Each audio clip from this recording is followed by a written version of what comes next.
On this episode, we're talking all about LinkedIn and why LinkedIn kicks so much ass.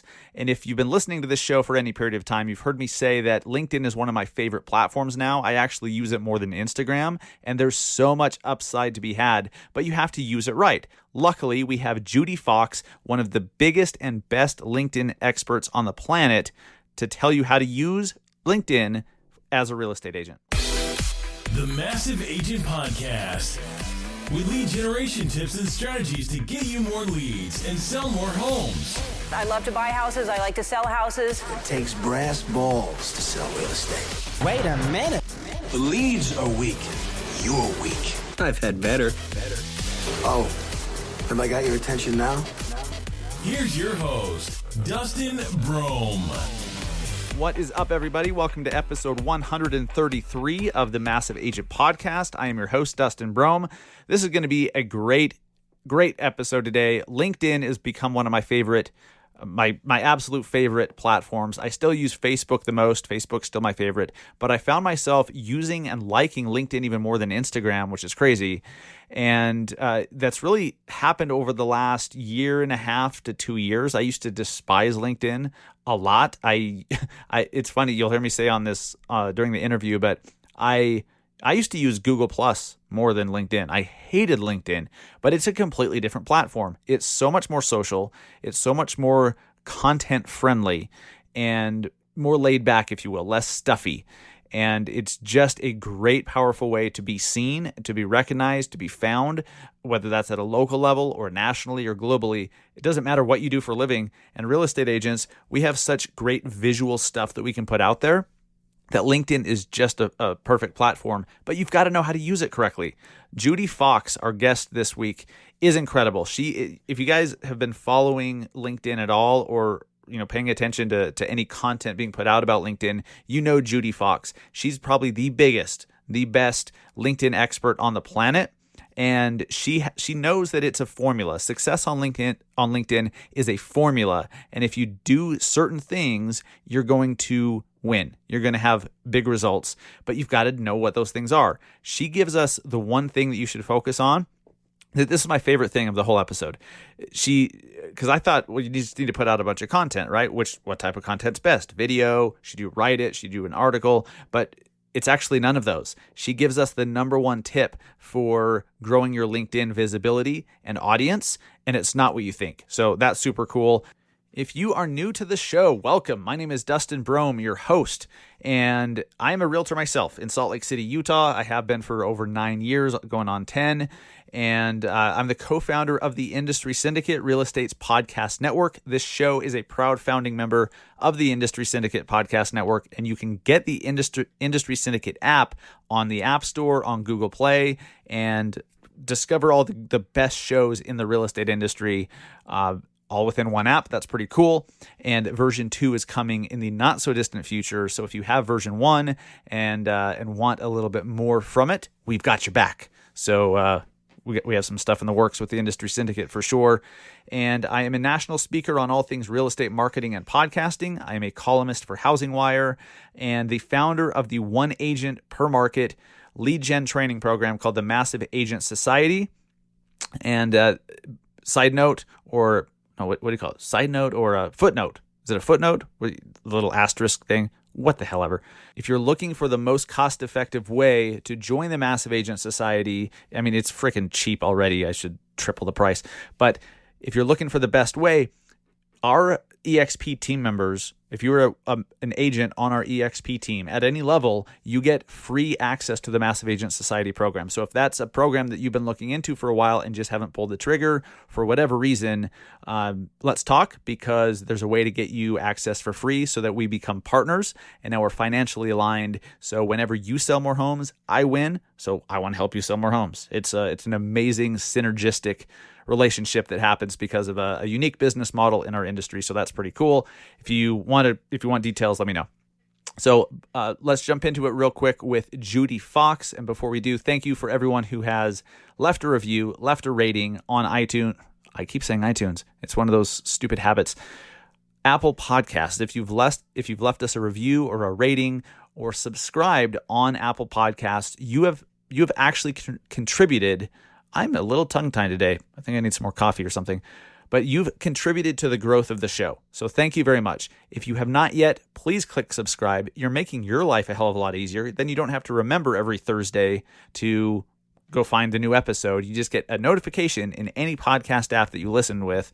Apple Podcasts, especially the purple one. For those of you that are like, I don't know what Apple Podcast is. Yes, you do.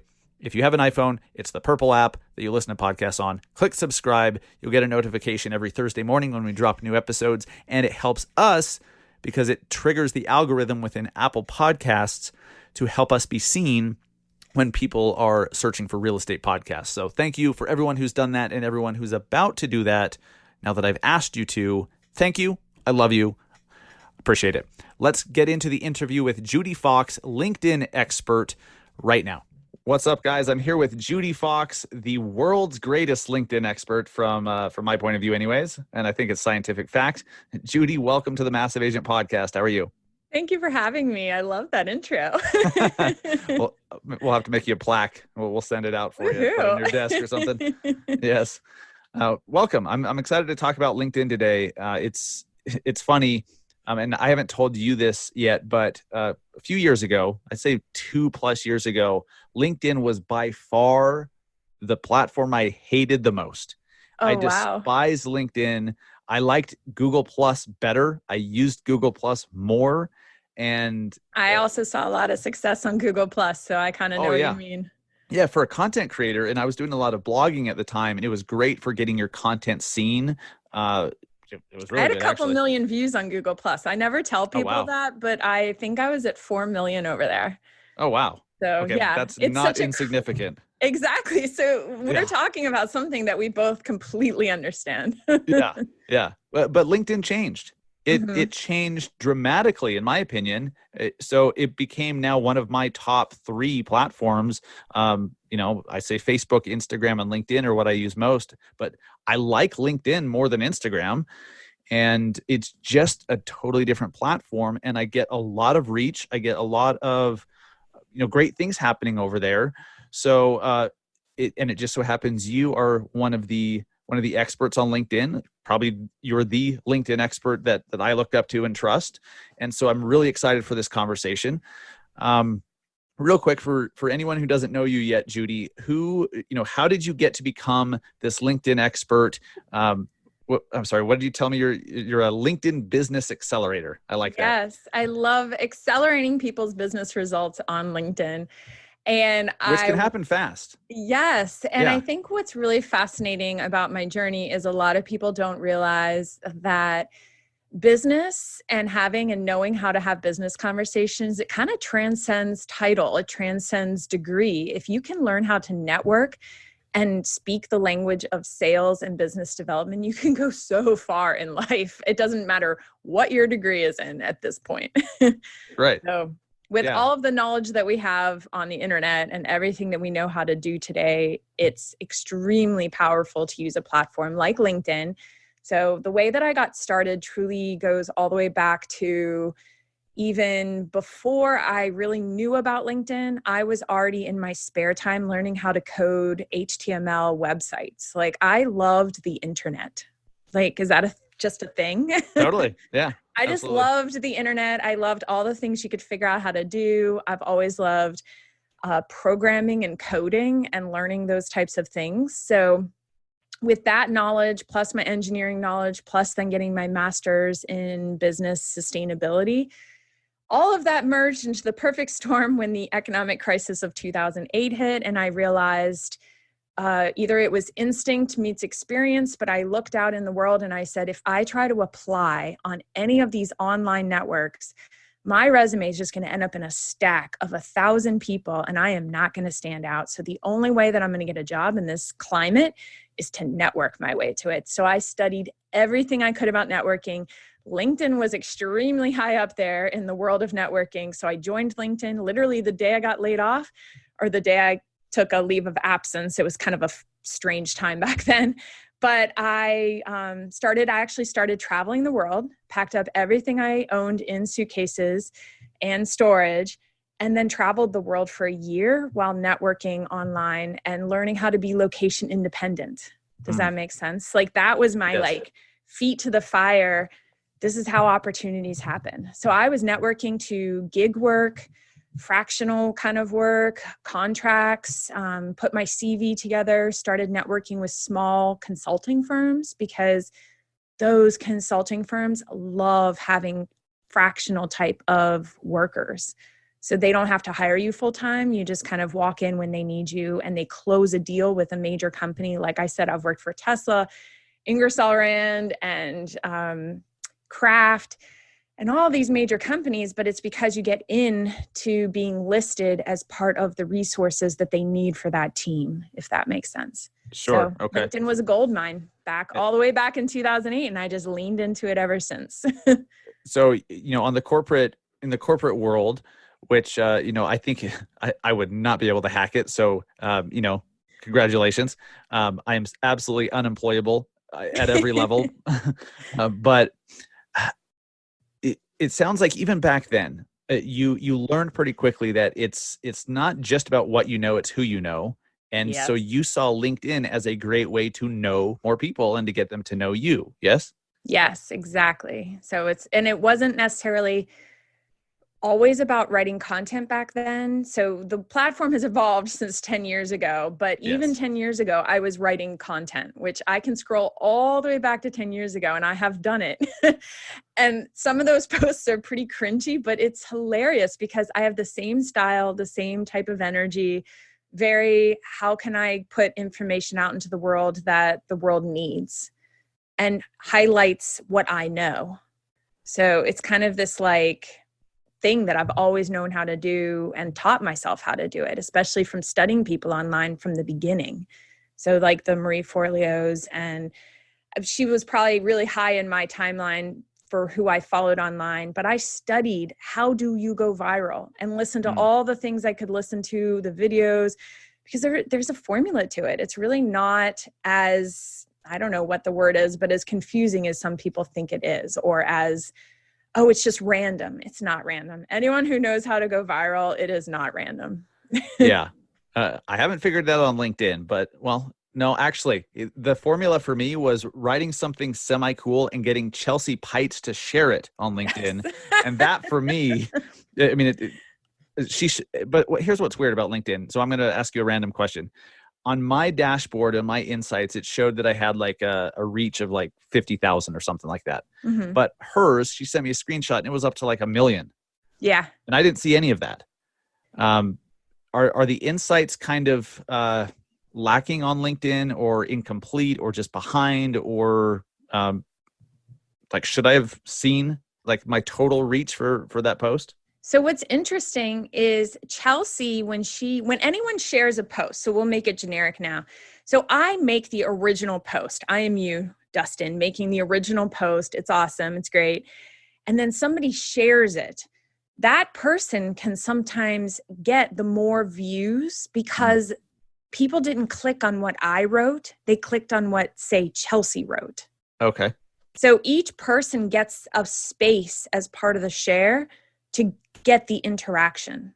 Sure. So you did get a lot of visibility, 50,000 views, but the reason why she hit 1 million is because she maybe had way more likes and comments. She maybe had way more people clicking that see more to read the rest of her post versus reading the rest of you and what you wrote.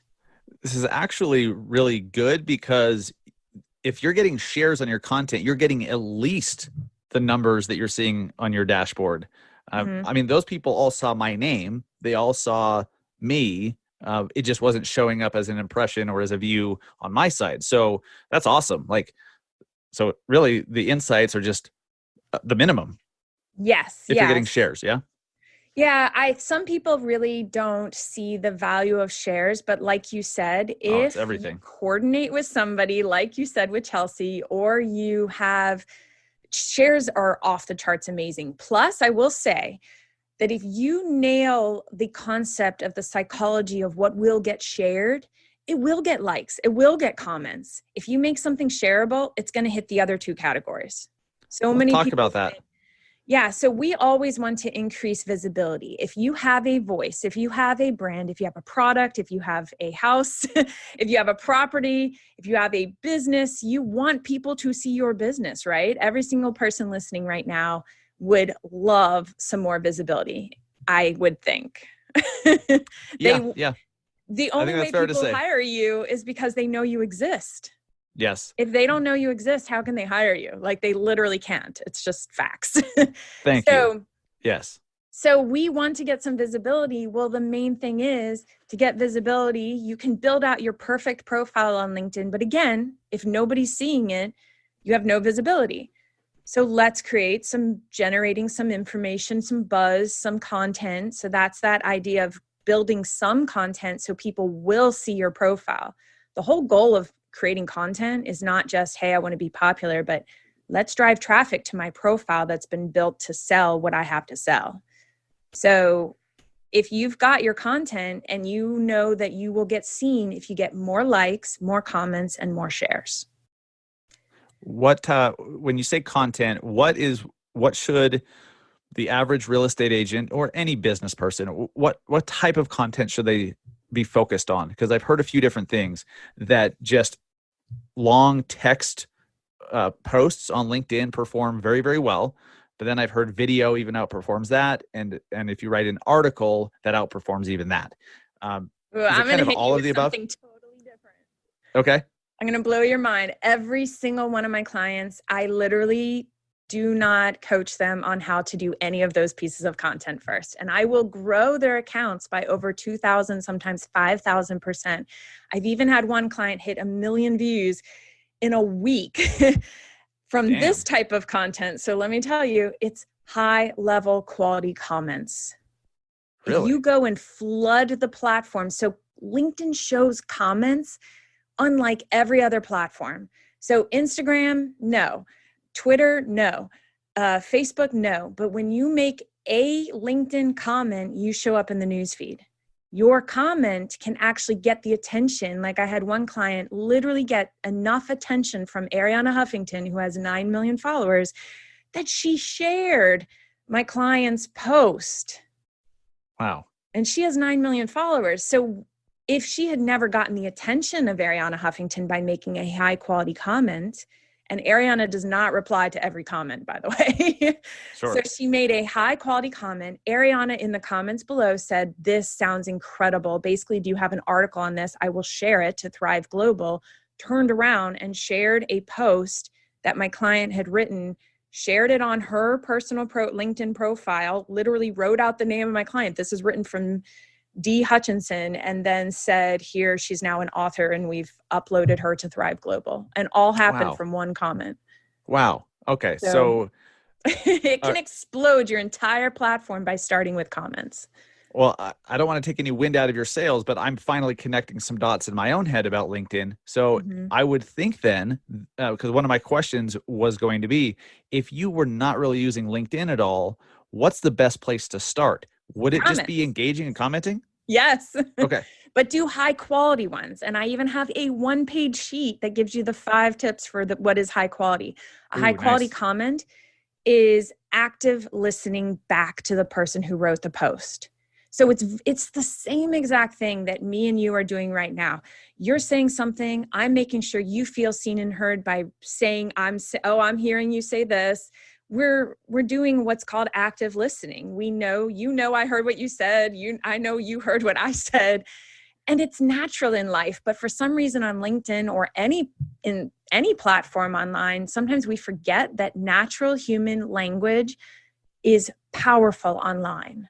So if we can reflect what that looks like to active listening. So sometimes I'll repeat what somebody says in their post above. And I will say, this part of your post really resonated with me, blah, blah, blah. Like, I will literally word for word write out what they said. And then I'll say why it resonated with me. And I give enough lines of context, and I make sure to do the @ symbol and always tag Dustin back. And I make sure he sees this comment. That's the next thing. And then once he sees this comment, and especially if I happen to be an early commenter, mine will be the most relevant comment at the top. And if you go on LinkedIn and you spend any time on there, you'll start to see that a lot of people are making too kind of light comments. They're saying great post and they don't tag you, or they say something, hey, this is what I think. And it's too much all about them immediately. So the most powerful comments are the ones that active listen to the post. Are comments weighted, or is the quality of the comment weighted differently within the algorithm? I would think that LinkedIn just kind of, they're like, oh, well, you said great episode, or, congratulations, or great post. Probably isn't as good as, like you said, a high level, thoughtful comment. So your comment will end up in the news feed if it's what's called the most relevant comment. And LinkedIn is unless you change your settings, LinkedIn auto sets everyone to see the most relevant comment at the top. Interesting. So you end up at the top of all of the conversations out there, which is, I've had people tell me, I literally, there was one week where I decided I am going to comment like it's nobody's business. I'm going to do 50 to 100 comments. I'm going to go crazy just to test it out and see what happens. My profile views were off the charts. I was getting at least 10,000 views on my profile. Then I was getting so many people reaching out and saying, all I see is Judi Fox everywhere. Nice. And that's way more powerful than me creating my own piece of content. I know that sounds funny, but comments are content. And I tell all of my clients, if you're making those high quality comments, document them, because then those are your original thoughts and your pieces. That second part of that post, I think of it as a post. See how I just even said, right? Your comment can become your content. Ooh, that's good. So you're not wasting any time. You're not wasting any of your thoughts. Your thought leadership should be in that comment to the point that you can turn it into that text post. And then from there going forward, just like you said, all these experts go out there and they're like, you're supposed to do text, you're supposed to do video, you're supposed to do this. I will tell you that having video in your, type of content strategy, it allows people to get to know you. Yeah. So there's only upside for figuring out how to do video. That's why I tell every client, I'm like, I'm going to challenge you to do a video. It will change your world for everyone to see you on video, no matter what you look like, no matter how you come across. You got to start because it's powerful. But other than that, show up the way that you naturally show up. If that means you're better on video doing these kinds of conversations like we're having, you figure out how you can best show up on video and we'll figure that out. Awesome. Okay. So now I'm rethinking That was a my long own answer. No, it's a great answer. And this is why podcasting is so awesome. I mean, if you had to type that out in a comment, you would have barely skimmed the surface. Podcasting's so awesome because you can really give context. And I'm kind of rethinking my own strategy because I've been really posting, share this podcast episode, do this, do a graphic here, maybe do a video. And it's just been push. I do comment, but not nearly as intentionally as I'm about to, because that's really good. So, okay. You've been commenting, you've been actually consuming their content. You've been making thoughtful responses, not just great post bullshit, but thoughtful stuff. And, that works on all platforms. That's not just a LinkedIn thing. It does. Yeah. That's important. But it really shows up in the news feed in LinkedIn. That's so cool. That is different, a little different. So you get their attention and you're getting a bunch of reach. People are seeing your thoughtful comments. Now they go to your profile.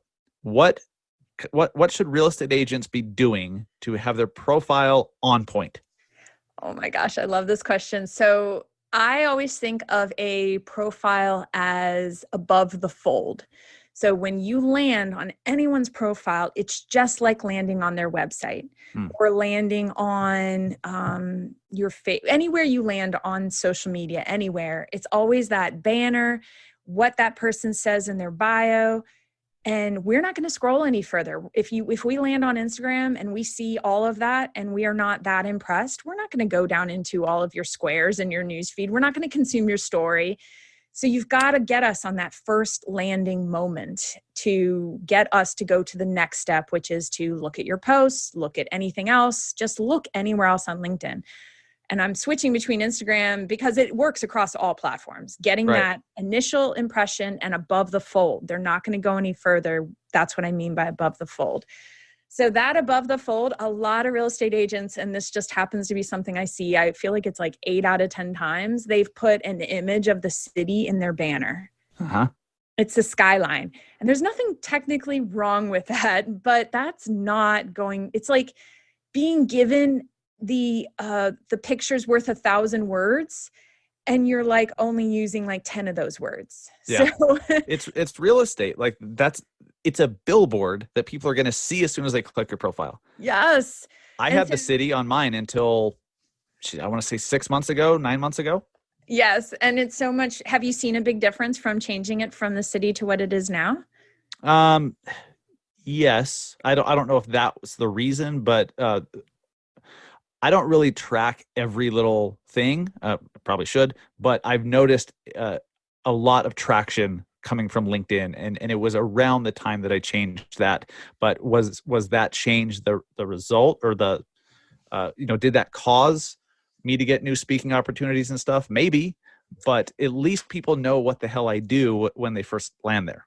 Yes. And you've also positioned yourself with a lot of social proof because you've included all of the speaking engagement logos, titles, has spoken at, and we see that you do the Massive Agent podcast. You've got Housing Wire on there. You've got like a ton of immediate social proof that I don't even have to truly kind of even know what you do other than to know that you're in demand. Sure. And psychologically, that is way more powerful than the city skyline. Yes. And we see you on stage with a mic right here on your shirt, your Massive Agent on your shirt right there. And it just looks it's so branded now. Like now I know it's you. I've landed on your profile and it has a picture of you speaking. So same thing with Chelsea Pites, who is the one that connected us. She also has a lot of stage logos because a lot of the conferences we go to have some type of logo, some type of branding. And if you can merge that together, show yourself on stage, you will get more speaking engagements. We want to put people who have been seen on other places, we want to put them on more stages because there's social proof there. Yes. Yeah. I think it was a LinkedIn article that you did. I'm pretty sure it was yours. It went to 500,000 people. Okay. Where it was all about how to do a great cover photo, and you showed different examples. And I literally just took the one that I thought would work best for me and I copied it. I'm like, that is so I like awesome. that. I'll put me over on the right. I have to do a roundup. Because that article has now shown, it's been put into 2 LinkedIn learning courses. It's been featured in a bunch of different publications all over socials. I mean, I think Social Media Marketing World has now highlighted on their Social Media Examiner. It has just gone like this. And the power of that is also I learned how to make everything live on. So that article is probably, let's see how many years ago it is. Almost 2 years ago now, but it still drives business to this day. I would say it's driving anywhere from, 20 to 30K business per year. Wow. And because probably still getting comments on it, I assume. Tons, still comments. I still have people saying, how can I work with you? How can I hire you? Because if you know how to do one thing, we assume you know how to do more than one thing. Yes. And that's the trait transfer of expertise. So that's why too many people think I need to show up as an expert on all of these things. And I tell my clients, let's pick 2 or 3 pillars for you to be an expert, because we will do this natural thing in our brain that we assume if you can do one thing really well, we assume you can do more than one thing really well. Yes. Great point.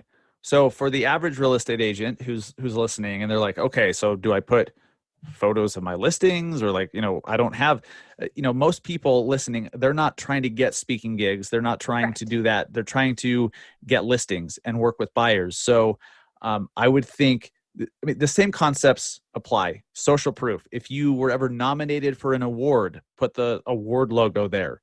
If you were featured in this list of, top 20 agents on social media, boom, put that in there. Like I agree. Your brokerage logo, your team logo, whatever it is. Barry Wolf has a really great example because he still the commercial guy, commercial real estate agent guy. Mm-hmm. But it could work for residential. It's just, he put some images together that was all commercial, which again, just flip the concept and make it houses, make it residential.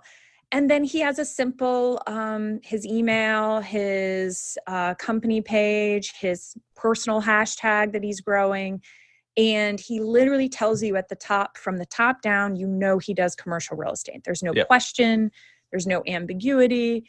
And he's not necessarily trying to grow speaking engagements. He's not trying to position himself on stage in that cover image. It is his commercial real estate properties. It's kind of all merged together in a nice creative photo, but it is powerful. Yeah. And you could do the same thing with commercial. You could have a few of your homes. You could have that classic picture of somebody standing out by the for sale sign. Those are all powerful. We take those pictures because they're powerful. They tell a story without having to tell the whole story. And if you merge those pictures with you, either in the picture standing by your own sign out front of a home, we want to know that we're seeing you. And it's not always about your clients at that point. We don't need a picture of them standing in front of the home. I'd be more impressed that you are proud that you've got a sign now in somebody's front yard. And then you can have as part of your content stories about your clients, advice you have for your clients, those types of things. But yeah, from the top down, it'd be so much more powerful than the city skyline. Right. Yeah. Guys, if you're like a Zillow All-Star, or even if you're a Zillow Premier Agent, or anything that has a badge or a logo, throw that on there. Consumers they're not going to be like, well, he paid for that Premier Agent membership. Well, okay. That's more exposure for their property, by the way. So they don't know. It's social proof. When people see logos lined up like that, they think credibility. And because I'm a cynical marketer. And when I see on a website, as seen on Wall Street Journal, blah, blah, blah, CNBC, wow, okay, this must be legit. That's just the effect. They could have hired a PR person. They could have entered into something that paid for that announcement. There's a lot of things. Could have been a press release on Market Watch, and they would throw the Market Watch logo on there. And that's totally fine. I think at the end of the day, if you are a great agent and you serve your clients, you shouldn't be afraid of what your peers think at this point. Right. Be more concerned with you positioning yourself so you can help more people to get your amazing work in front of more clients, because that's really what it's all about. You'll impact their lives. You'll change their lives with the experience they have with you buying and selling property. I mean, I know from my own buying and selling property experiences, I want people I trust. And if you really are one of those people, I want you to be visible. Yes. Yep. Credible and friendly, likable, trustworthy, all of the above. Like it's all kind of the same. It's all the same package. Yes. And it's funny you mentioned Barry Wolf, because I don't know him, never met him. I just see him literally everywhere on LinkedIn. And so when you said his name, oh, really? Yes. Oh, well, you've done a very good job then, because I'd say he's one of the top 2 most visible CRE agents. And Barry Wolf and Chris Riza have all been my clients. So well, look at that. I don't know Chris, but I certainly know of Beth and Barry. That's awesome. Yes. We all did a group coaching together, and it was all real estate agents, because that's what Chelsea was very early on in my LinkedIn Business Accelerator. And she said, look, I just want to grab a bunch of real estate agents and all do a big group together. And you know how Chelsea is. She will gather everyone and tell everyone, do this. So right. She did. And it's worked out. I mean, everyone that's gone through that particular round, it was all agents, all real estate. It was either commercial or residential. And it was amazing. And okay, so rather than waiting till the end where you can tell people how to find you, do you still do those? Or, if there's anyone listening, they're like, how do I get into these boot camps? Yes. If you want to gather, I know I'm working, I don't know if I'm allowed to say all these people I'm working with now, but you can say whatever you want on this show. Jason with Saber Group, is it? Jayciano? Yes. Yeah. So they are just starting this week. Awesome. So I'm really excited to be working with them, and they just collected their personal group that they wanted to do. So yes, it's just like anything in life. If you want to gather your people and say, we're going to do this together and we're going to be a group, it's, nice to I have a standard package and I say, here you go. That's cool. And I know Jason through Chelsea, actually. Yep. That's how I know Jason too. Yeah. Great guy, huge company. I mean, the guy represents Starbucks and Chipotle exclusively in New York. That's exciting. They do some big stuff. And they're already doing amazing on LinkedIn. There's certain things that we don't realize we're doing that will build even more trust. I mean, it's like taking it to the next level where, okay, I've got a lot of clients that come in and they start with 200 views, 500 views. Maybe they've gotten up to a couple 10,000 viewed posts, but I'm here to get you to be consistently 10K views and above. Like, you will be driving a lot of visibility. Well, I need to get myself into your business accelerator thing too, because LinkedIn has just been so powerful for me. But it's been different. So most people listening, they're trying to reach consumers in their local markets. I'm trying to reach other real estate industry professionals, but it's not that LinkedIn doesn't work locally for consumers. It's just, you have to, know who you're speaking to and what they care about. And sometimes you can use, and this is a tip for anyone trying to get into a local visibility space, use a local hashtag. So I live in Richmond, Virginia. Hashtag RVA is kind of a local one. Now, does that mean I'm going to get a ton of eyeballs on that hashtag? Probably not. I think there's only like 100, maybe 200 people following that hashtag.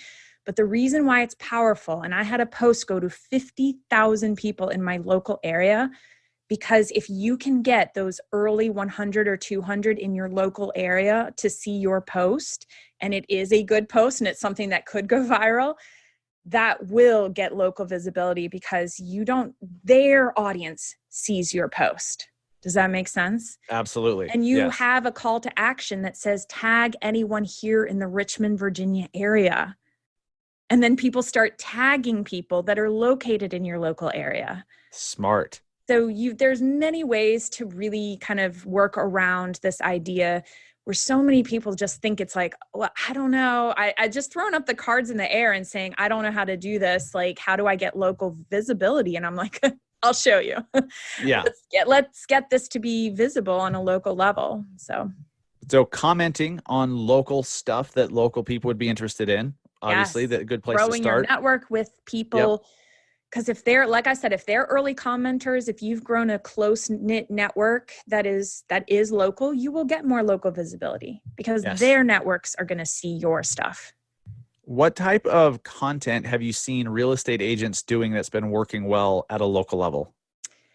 So I will say that people like the Barry and Beth, they're creating content, which, by the way, I love their content because I did help them and work with them.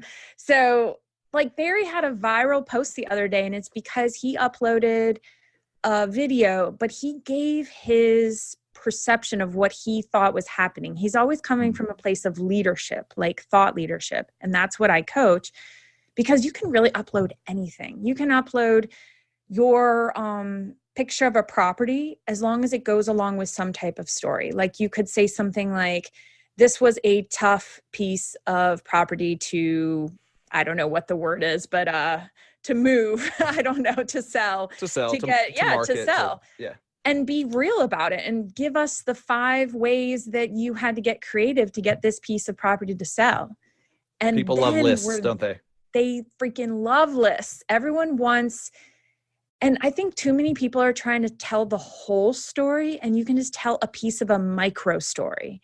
A micro story is, for example, how did a piece of property, if there's ever before and after for a front yard curb appeal, I am positive you have many clients. I even had one client that said, here's a fridge before and here's a fridge after. Just what does it look like to take all the magnets off and make the kitchen look a little bit nicer? And all they did was change how many magnets were on the front of the fridge. That's the only difference between the 2 photos. People love that stuff. But it comes with a story. Why does this matter? And how important is it? And we want to know those extra things, and you can inspire your peers. And while you're also inspiring your peers, you attract your clients. So sometimes even having peer-to-peer type of content where this is actual content that could level up another agent, you end up becoming seen as the expert in your space for your clients that are watching you. They may never like and comment, but they'll hire you without ever liking and commenting. Yep, that's how it works. People are watching. People see what you put out there and how you say it, what you say, and the way you, all of that. And something that I really believe in, if you are, because I used to do this. I'm like, okay, I'm an agent in Salt Lake City, so literally everything needs to be about Salt Lake City. No, I mean, it's nice to focus your content on that. So you're obviously the Salt Lake agent, but if you have stuff that other professionals in the industry would be interested in, now you're growing this huge network, which, by the way, the sellers want, because you're like, hey, I have this huge network of other agents, so we can get some out-of-town buyers. They all love out-of-town buyers. I don't know why. They're like, we'd love to get an out-of-town buyer, because they think they're just going to pay a bunch more. But so that shows, hey, you're a professional. You have this huge network. You're not just the average agent, but also other agents can refer business to you if they know who you are. And that happened to me when I started just talking about marketing stuff and what I was doing locally. So don't be so rigid on locally focused content, but don't be scared to just focus on local. Just make sure it's not boring. Judi, I think that's the biggest mistake I see people doing is they're like, I'm going to post this link to my listing, which has the front of the home, which is very average and boring, and they call it a day. Mm-hmm. Doesn't work. And then they say LinkedIn doesn't work or Yes. Facebook doesn't work. It's because you're posting boring shit. So stop it. So I would say the fastest thing to say that LinkedIn has a we energy. We are here to all level up each other. It's a very collective vibe. It's a with energy.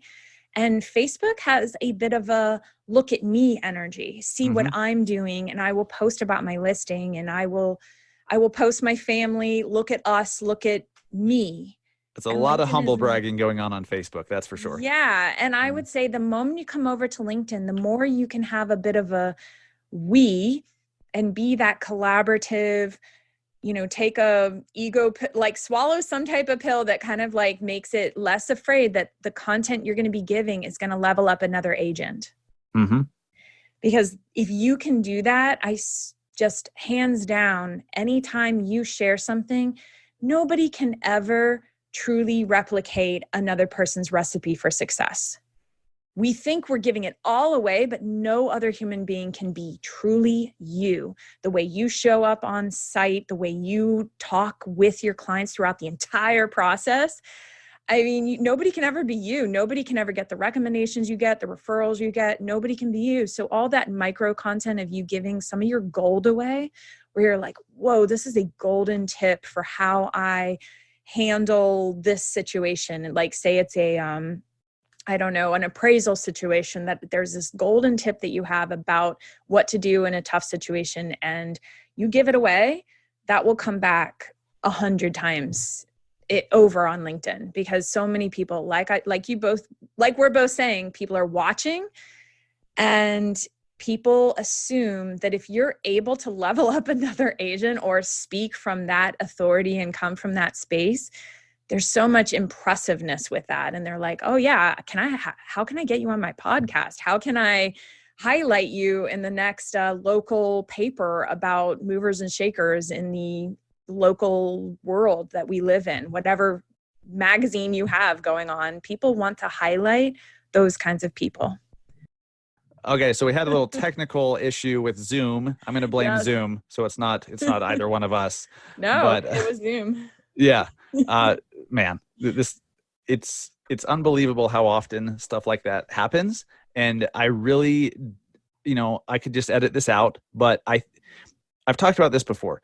When you have mistakes, when you lose your train of thought, you get tongue-tied, your kid runs in, those moments are actually memorable and relatable.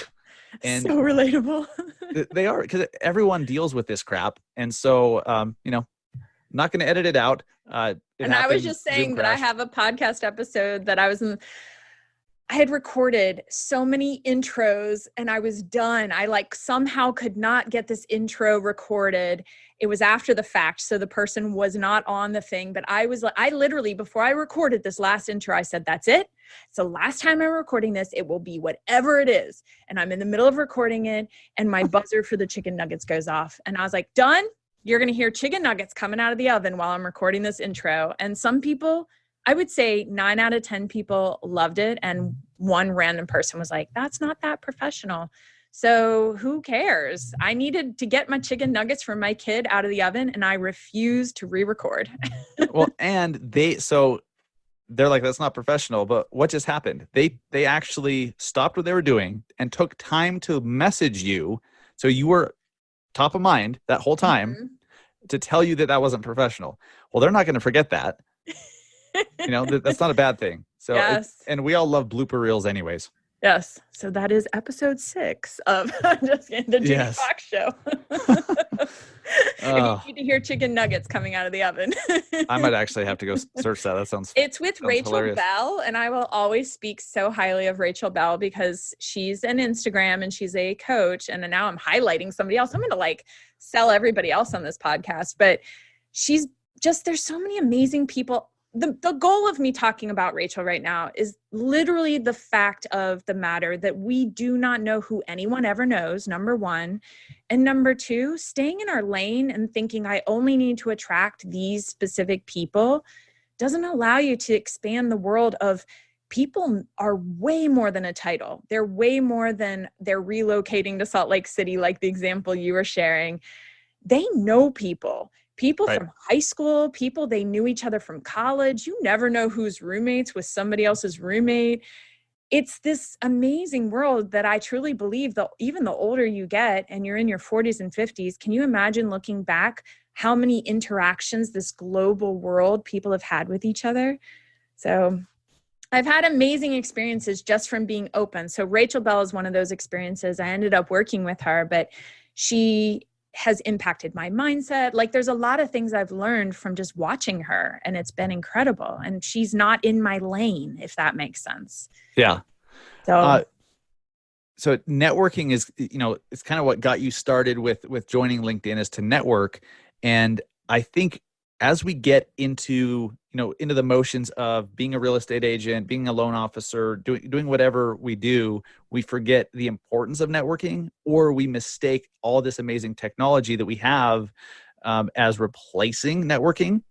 But LinkedIn is one of the best places to network that I've ever seen. And it's happened.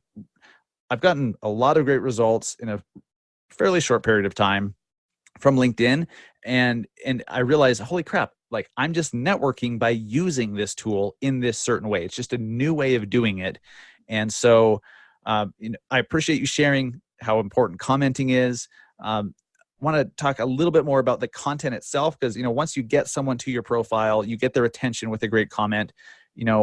What you mentioned an appraisal right before Zoom crapped out. Well, I know what I want to say about the best way that real estate agents, one of the top areas that they have to put some of their most available properties or their testimonials. I will show you exactly. It is in the featured section. So again, I'm going to put Barry and Beth, like the people we've already been mentioning, but Barry Wolf I keep talking about him. He's going to be like, how is all this traffic coming over to my profile? Right. But he has his available, I told him, I was like, you have to make a featured link to your available properties. That is key. So when you go to his profile and you scroll down to this featured section, and it is above the fold, it literally says available properties. And his before picture that I took, he just had some videos of his properties, which is nice, but that wasn't selling all of his available properties. And I said, let's make your profile work better for you longer term, and just make a link to your website that goes straight to the available properties you have open. Nice. So, and then he has a tab. His other tab is his testimonials. People want to work with people that have testimonials. And instead of having to scroll all the way down LinkedIn to get to the recommendations part of LinkedIn, it's right up there above the fold. I love putting it above. And then you can click and go to his website, and that will take you straight to the testimonials. So in this featured section, you really need to be intentional about what you want people to see, and or at the same time, what do they want to see? And yes. Hopefully you've created content for that. So that could be a link to a YouTube video. Yes. It could be an article you've written on your website, your testimonials page, about you, whatever. But, so I have a link to a YouTube video that's on Video Influencers with Sean Cannell and Benji Travis, who I think they're well above 500,000 subscribers on YouTube. And since they put it out on their channel, I was like, well, yeah, I'm going to link to this video on YouTube, and it has driven a ton of traffic. So it's powerful. Nice. LinkedIn just has all these cool spots that you may glance over and not utilize. But I hope that people are starting to think of their LinkedIn profile as a website.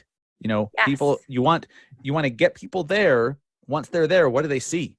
What do they know what you do? Do they think you're credible? Are you likable? Do you have a personality? I want to caution people, do not underestimate LinkedIn. I've been saying this for well over a year. Stop underestimating LinkedIn. It's so powerful. I don't care what you do for a living. It doesn't matter. If you use it the right way, it can absolutely become your favorite platform. And it's become one of my favorites because of that. And I still have a lot of optimizing to do on it. Limiting beliefs I hear people say about LinkedIn, like the thing is, I had a coach at one point who literally said, what you focus on will expand. So if you focus on the things you do not like about LinkedIn, that's all you're going to see. It's the equivalent of when you are searching and you're looking for a car, you end up seeing that car everywhere all of a sudden. And I guess there's a very fancy name for that, and I can't remember it off the top of my head. Right. It's too fancy for me. Me too. But you see what you're looking for. If you're looking for red things today, you will go out and see more people wearing red. You'll be looking for it. So the same thing on LinkedIn.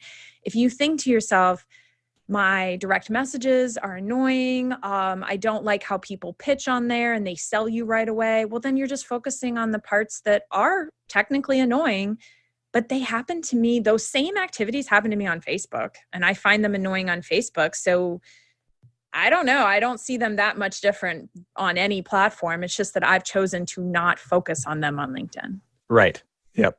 If people don't want to like a platform, they're going to find reasons not to. Yes. And I did that for a very long time. But LinkedIn was different. It's not nearly as social. It wasn't nearly as social back then as it is now. It's much more social now. It really is. It's incredible. And people really, truly, the ones that have a limiting belief about LinkedIn and how it used to be. So yes, LinkedIn did want you in the past to connect with people that you know. That's what was kind of the selling point of LinkedIn. But now I think people don't realize we don't connect social proof anymore with just because you know somebody. That's not the way of the world anymore. That may have been the way of the world 20 years ago, that who you knew really meant you knew them. But with a global world, a global economy, that is not, with Instagram, with all the ways that we can find somebody in this world, I can't even imagine what my life would have looked like if I got introduced and somebody said, and I was like, Chelsea Pites, I don't know her, so I'm not going to connect with her. That's insane to me now. Because of course I'm going to be an open networker on LinkedIn, because there is nothing on LinkedIn that they're going to find out about me that I probably don't have anywhere that they can find it on social media in today's age. Do you see what I mean? Absolutely.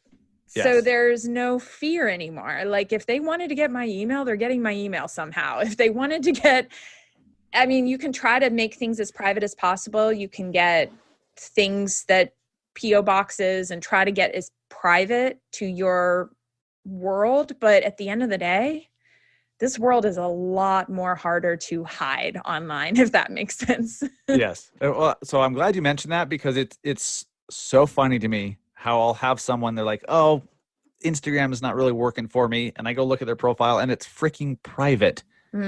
Well, interesting. So you have it private, but then you want a bunch of people to see it. So if they're not connected to you, how does that ever happen? And, do you want to grow your network? Do you want to grow your reach? Do you want to grow your influence or not? And then just pick one. You can't do both. I don't know. It's so weird. So I will share a bit of a personal story, because I went through a situation where, when you, how do I say this without, I've not shared this as much on many podcasts, now we're getting near the end and I'm going to share something super personal, but basically I didn't want to put my voice out there. I did not want to be visible, because I went through a separation and I knew that whatever I put on social media could be used against me, either in court or in any type of custody situation. I think there's many reasons for worrying that what you say on social media, you should be careful. We're seeing cancel culture. We're seeing, I know I can expand this just beyond what I've been through think about all the people who are posting on social media and they're saying something controversial and it's being either brought up from 10 years ago and it never goes away. And Right. so at all times you should be careful. But the point I'm trying to make is the reason I chose LinkedIn personally and I started putting my voice out there is because in my head, LinkedIn is such a platform that if somebody tries to say, well, they posted this on LinkedIn, it's like, that's pretty professional. Like, how can you use that against somebody? As long as you stay leadership, you stay professional, you don't say anything inappropriate. I guess I felt like, you know what? How is somebody going to pull something from 10 years ago and say she posted this on LinkedIn? Like, I felt like the checks and balances that are there for LinkedIn help keep that way more professional than the Facebooks, the Instagram, the Twitter, where you might say something off the cuff and regret it. Right. I felt like LinkedIn had enough of a gate checkpoint that made me feel like I wasn't ever going to worry about saying something off the cuff and regretting it. Does that help explain? Yeah. It reminded me of my mindset when I hated LinkedIn, because one of the things that I hated was, it's too stuffy. It's too professional.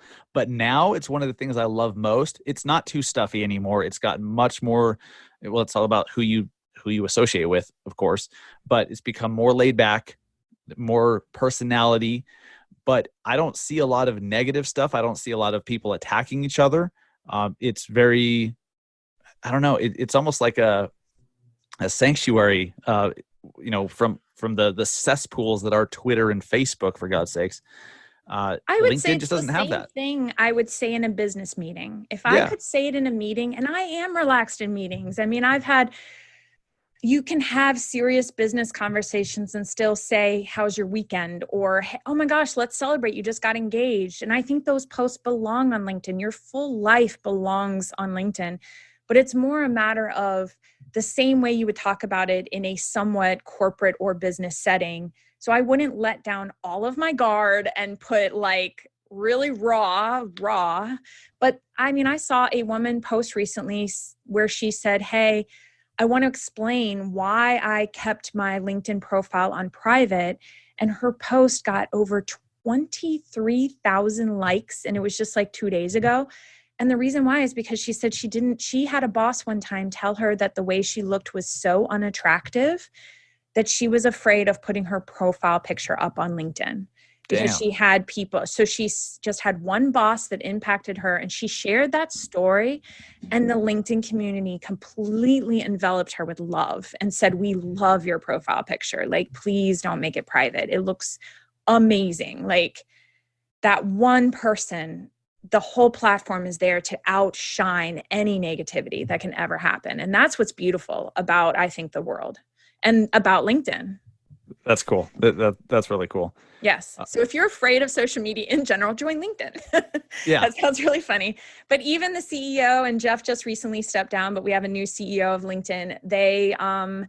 They've made it very clear they want you to connect with people you don't know. That's not the thing that holds you back anymore. Should not be that you don't know somebody. Obviously, don't recommend somebody you don't know. Yes. But connect and be a little bit more open to connecting. And I did get a message from LinkedIn saying the CEO is going to see my LinkedIn business accelerator. Really? Really exciting. Yeah. Cause Cool. I'm coaching to the point that people are reaching out with the messages that I give them to send. And now LinkedIn started to see the impact and the ripple into their own. They're like, how we're seeing your name come up everywhere. Awesome. So that got the attention of the CEO. So congratulations. That's cool. Thank you. Yeah. Okay. So speaking of connecting versus following, and this is a very specific question that I've always wondered. If you request to connect with somebody, if you click connect, does that automatically follow them? Or because if they do not accept your connection, are you still following that person? I think right now I have seen that when I click connect and so I click connect, I want to connect with them, and then they do accept, I am automatically following. I'll do that iteration. And then the next iteration, I click connect, they don't accept. I haven't seen that I automatically start following them. Okay. So I, on purpose, have to make sure that I go click that I want to follow them. So whether they connect with me or not, I've chosen to start following them. So that way I don't risk, if they don't accept my connection, I never see them again, kind of thing. I think a great follow-up question would be, what's the difference between a connection and a follow on LinkedIn then? Yes. So again, the world has changed, especially with the growth of Instagram. The ability to follow people is a newer concept in general to LinkedIn, because LinkedIn used to think that was for like Oprah or Richard Branson to be following them. But now you can follow anybody on LinkedIn, and it is very similar. It just means you're going to see their content and they're going to be more in your eye line versus if you don't follow them. That's really all that it means. It just means you're going to see them in your news feed if you're following them. Gotcha. So the difference that I see on LinkedIn versus Instagram, and I'm going to give you a behind the scenes, what I don't see any downside to it. So because I don't believe that I have to scroll my news feed, and that's what I coach. I coach people on how to network without thinking the news feed owns your networking. You can be more strategic and smart versus just saying, I have to go scroll my news feed. No, that's not networking. Scrolling your news feed is not networking. But what I tell people is I follow almost every single person back. You follow me, I follow you right back. There's no limit to following. And so it's not like Instagram where I want to have my number of people I follow be 0, or this whole follow, unfollow. I hate that, by the way, guys. I have no idea who started that, but it's supposed to make you look more popular by having a bigger following number and less people that you're following. Yes. That's funny because I haven't really thought about that in a while, but you're absolutely right. Like I used to, when I was first starting with Instagram, I was like, well, doesn't that make you like a bigger deal if you have 10,000 people following you, but you've only followed 50 people back? Or it's so stupid. It actually makes you look like a douche. Look at all the major influencers. They follow like 0. Yeah. And it makes you look like a douche. It's like, I get it, but I don't get it. So because it's outdated thinking. Yeah. And I only just I joined Instagram, I joined Instagram 2 years ago. So okay. I was not on Instagram. My whole world is LinkedIn 100% since 2008. And I never even looked at Instagram until 2 years ago. So when I finally did, I was like, what is this? So on LinkedIn, because I experience a whole different world on there. I follow back. If somebody follows me, but they don't connect with me, sometimes I will go check them out and ask them to connect and say, hey, I saw that you followed me. That's really nice. And I appreciate it, but I'd also be happy to connect. Like, I don't see any downside to connecting. Right. Yeah. So. Especially on LinkedIn, because that's the whole purpose was a networking platform. Yes. And you don't network with people you already know. You network with people you don't know yet. And then you get to know people. Some of my best friends, Tabitha Kavanaugh, I love shouting her out because she's become one of my best friends. And I only just met her through networking on LinkedIn. So if I'd never opened up my mind to the possibility of meeting people I don't know, that's how we date nowadays. People date on social media and on these apps. So the world is different. And we just have to realize that and come to the conclusion that LinkedIn, start open networking. It's okay. They're not going to get any information that you wouldn't have somewhere online that's out there. Absolutely. Judi, any last words or anything that we haven't mentioned that you think would be very helpful or useful for real estate agents to know about when it comes to LinkedIn? Yes. So what I love about, and I'm going to bring up Barry again, he's like such a great example. Just having your own personal hashtag is powerful on LinkedIn. So I think of it as at the beginning, before you have a following of your own personal hashtag, just think of it as a file folder, a place that if you go into LinkedIn, up in the search bar, you type in hashtag, the hashtag symbol, Fox Rocks, it's FOXROCKS. It will show you all of my posts without having to navigate anywhere else on LinkedIn. You can just go do that. You can click follow and you will see my next post that I post with my own hashtag. Smart. That way you stay at the top of the news feed. They're following your hashtag.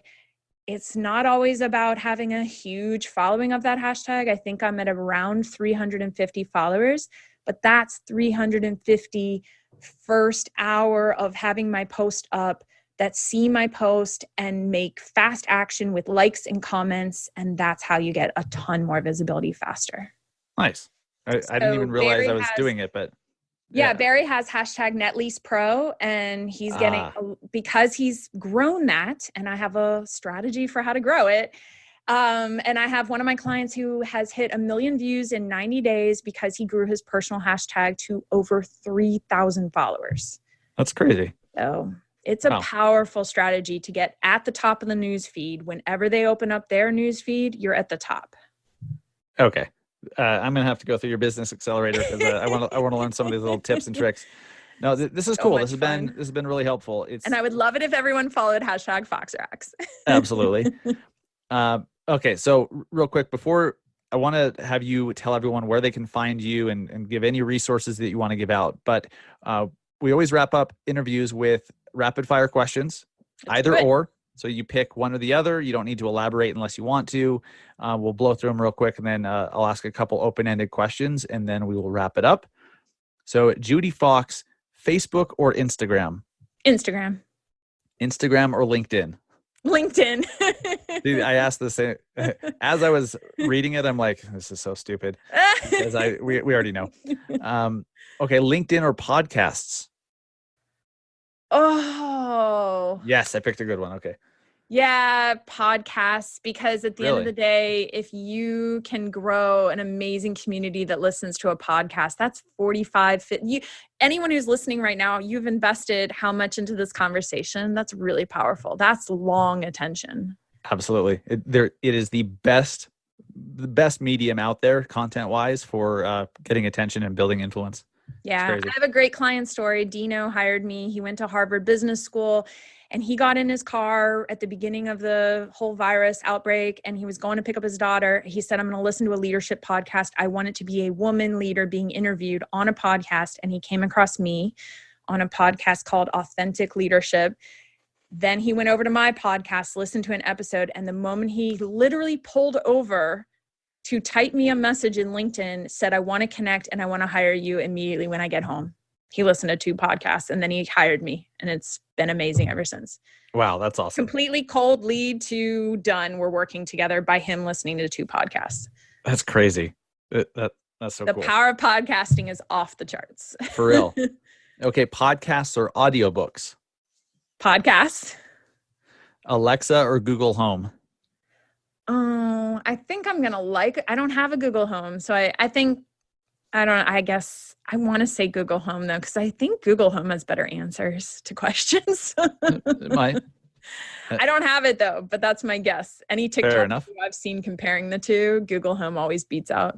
Interesting. Okay. iPhone or Android? iPhone. Good call. Burgers or pizza? Burgers. New York or LA?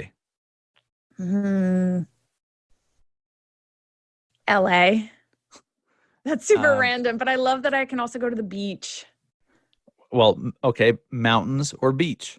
Oh, but I'm mountains, but New York doesn't really have mountains or much beach right there, so right. Mountains. That sounds so random. I live in the mountains in Salt Lake, so beach would be my answer, but if I was in California, I'd say mountains. Yeah, exactly. NFL or NBA? NBA. Or do you even follow sports? Not really. Okay. But I did play basketball in high school. Oh, nice. I'm 5'8"-ish. And so my friends were all into basketball and they were like, well, you're tall and I run really fast. And like all these reasons why I should just play basketball. I was okay. I was not that great. It's funny how anyone who's above average height is like, well, they must play basketball. And if you don't, why don't you play basketball? I wasn't that tall. But for a girl in high school, I had already gotten tall enough, if that makes sense. Sure. I ended up running. I ran cross country, track, indoor track. So I became a runner. I did cross country and I did track and it's just so boring. It's just so boring. But I did it for football because if you can be a good sprinter, you can be a good football player. Yes. Okay. Podcasting or vlogging? Still podcasting. It's so easy. Just get on audio. Yep. YouTube or Facebook Live? YouTube. Uber or Lyft? Lyft. Gary Vee or Grant Cardone? Gary Vee. And what's the most impactful book you've ever read or listened to? I have to look at my bookshelf. I know there's one that it's by Brian Tracy, and I think it's called 100 Miles to Go. I'm trying to think. That rings a bell. Yeah, I think that's the name of it. But the reason why it really impacted me is because he merged the idea of adventure and travel with business. And I really, really latched onto that early on because I was obsessed with adventure travel. And I wanted to climb Mount Everest. And I wanted to travel the world and sail across the world and then hike to the highest peaks for every peak. And I wanted to do 7 summits, I guess. And yeah. So I was obsessed with that concept that he merged the two worlds, coming up with business lessons merged with adventure travel. Well, that sounds kind of cool. Yeah. I have not read that book, but that sounds really cool. I think that's the name of it. I know it's Brian Tracy. I'd have to find it. Anyways, it's a good book. And it was early on in my world of understanding business or reading and thinking like, I want to read a business book. So I was literally reading crevasse rescue and mountaineering books. So nice. Yeah. You throw a ladder over the thing, right? And I've seen the movies. Yeah. So I have climbed. Right. I've been the lead climber on several mountaineering climbs, but I climbed Mount Rainier twice. Oh, cool. So that's pretty cool. That is cool. Yeah. And then give us an app recommendation. Any apps that you're obsessed with right now? Doesn't have to be business related. Let's see. Which app would I be interested in? What's on my front apps? I mean, I'm pretty obsessed with TikTok. It's so much fun. Is that an app recommendation? Yeah. I guess. Yeah. I also love InShot. As far as making any of my videos, I love using InShot. Nice. Yeah. InShot's pretty powerful. Yeah. That's what I got on the front page. Awesome. Well, yeah. Judi, where can people find you if they want to take your Business Accelerator course? Where can they find you? Yes. So my website is judifox.com. And at the very top, there's a black bar that says pounce on a call with Judi Fox too. I talk with everybody for at least 15, 30 minutes. Before I used to just let people join, but I really like making sure that if I'm going to be giving advice, you've heard my voice. We know that we're going to be talking with each other. I think a lot of people end up making bigger impact on LinkedIn when they get some personal coaching versus just a course, if that makes sense. So sure. What I offer is definitely a little bit more, it's in a small group setting. I do about 5 to 10 people at a time. And that way you're getting access to me. So if you're going to get access to me, I need to at least know we've talked, if that makes sense. Yes. So judifox.com. Yep. And you can jump. It says pounce on a call. I like that. The whole branding thing with their fox ears and all that it's very well done. I do have them, but I don't have them on me right now. Love it. Judi, thank you so much. Great conversation. Really great tips. I've been rethinking my own LinkedIn strategy a little bit. So this was helpful for me, and I hope it was helpful for anyone listening too. Thank you so much for your time. I appreciate it. This was great. Thank you. You bet.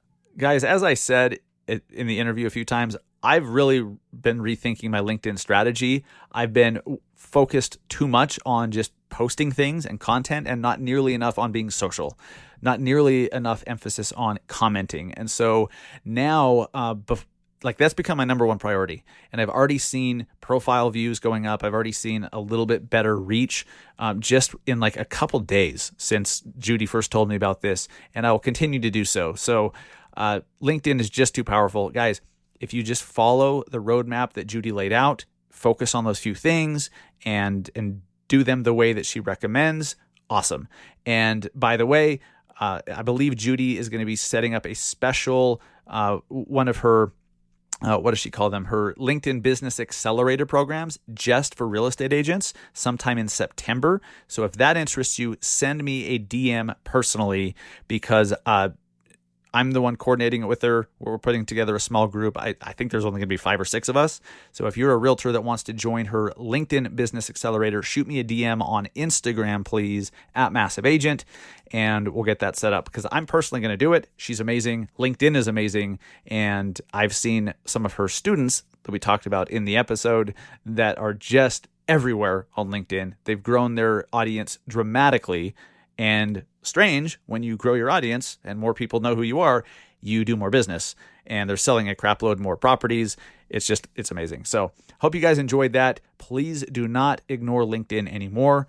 Take action, do the things. It might take some work to optimize your profile in the beginning. I'm still tweaking a few things here and there. It's not perfect by any stretch, but it's gotten a hell of a lot better than it used to be. And if you can just get rid of the city, the photo of the city as your cover photo, that's a good thing too. Get rid of that. So if you want that article that I mentioned where I took, where I got inspiration to change my LinkedIn cover photo, if you just go to LinkedIn and type Judi Fox, go to her featured section of her profile, then you'll see it's a blue image, but it's like, the best LinkedIn cover photos. I just went through there, found one I liked, and copied the shit out of it. That's it. And I like it. So final word before I leave you for the week. If you are looking for recommendations on which products I use, like which CRM, which website, what products I like on Amazon for realtors, anything, just go to massiveagentpodcast.com/resources. I'm going to be updating this much more moving forward, but if you're looking for new CRMs and stuff and you want to know what I use, you can actually get a discount on that stuff if you decide to use it. massiveagentpodcast.com/resources. Check it out and save some money off the stuff that you'd be spending money on anyways. I mean, there you go. So, guys, thank you. Hope you enjoyed the episode this week. I'll see you next week for another good one. No, another great one. What the hell am I talking about? Another great one. Thank you. Appreciate all of you. Go close some loans. Go sell some homes. Have some freaking fun. I'll see you next week.